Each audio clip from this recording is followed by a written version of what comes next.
Alright guys, welcome to Talk GCSE. So today we're finally making respiration make sense for GCSE Biology. And first things first, respiration is not breathing. A lot of people mix that up. Breathing is just moving air in and out of your lungs. Respiration is a chemical reaction happening inside your body.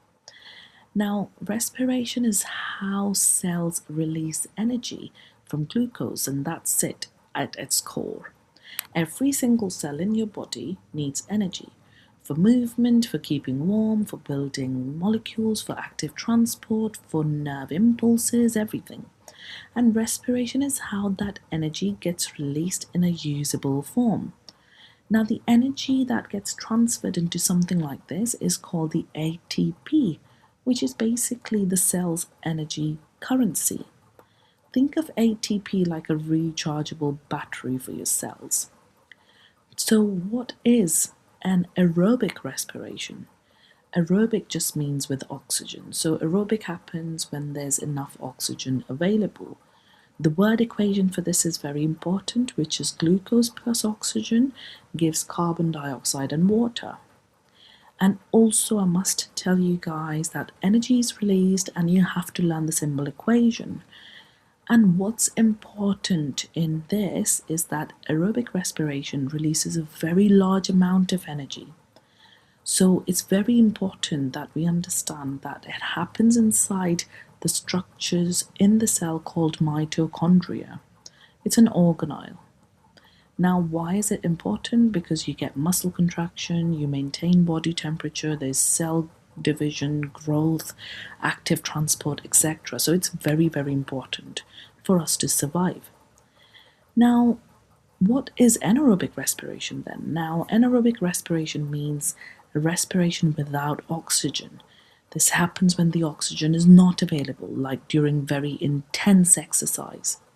So in humans, anaerobic respiration is glucose makes lactic acid and some energy is released. Notice something important, that there's no oxygen involved. So the key difference is that there's less oxygen than aerobic. So it's a kind of like an emergency backup system. Your body uses it when you're sprinting, lifting something heavy, doing intense exercises where oxygen can't be delivered to muscles fast enough.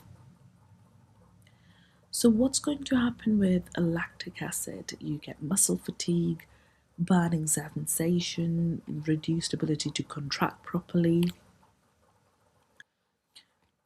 And after exercise, you keep breathing heavily. That's to repay something called the oxygen debt. It's the extra oxygen needed to transport lactic acid to the liver and convert it back into glucose. So when you're breathing heavily after a sprint, your body's clearing that lactic acid and restoring into normal conditions. But when we talk about yeast and fermentation and ethanol, this is where it gets interesting. Anaerobic respiration is slightly different in yeast. So instead of producing lactic acid, yeast produces glucose. So the equation is glucose producing ethanol and carbon dioxide, and this process is called fermentation.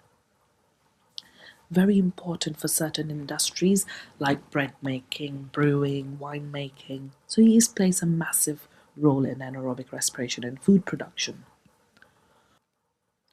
And unlike humans, yeast can survive doing anaerobic respiration for a really long time. We need to understand the difference between them, anaerobic, aerobic. We need to also understand how lactic acid builds up, yeast productions, how they produces carbon dioxide, etc. So knowing the difference is clearly a key. When we talk about the importance of aerobic respiration, it's for growth. We're complex beings, so our life needs to exist, so aerobic respiration helps that. Growth, repair, movement, brain activity, maintaining a constant temperature.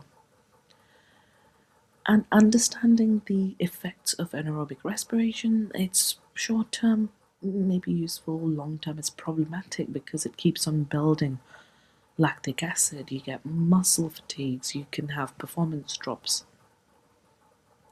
And that's why marathon runners rely mostly on aerobic respiration. It's steady and efficient. Sprinters rely more on anaerobic respiration for short bursts of energy.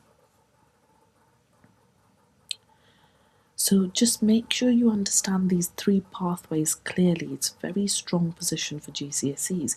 Aerobic respiration, anaerobic respiration in humans, and anaerobic respiration in yeast. And I am hoping I've made the respiration easy for you. If this has helped you, make sure you like the video, subscribe to Follow Talk GCSE for more clear, no nonsense GCSE biology explanations. Thank you.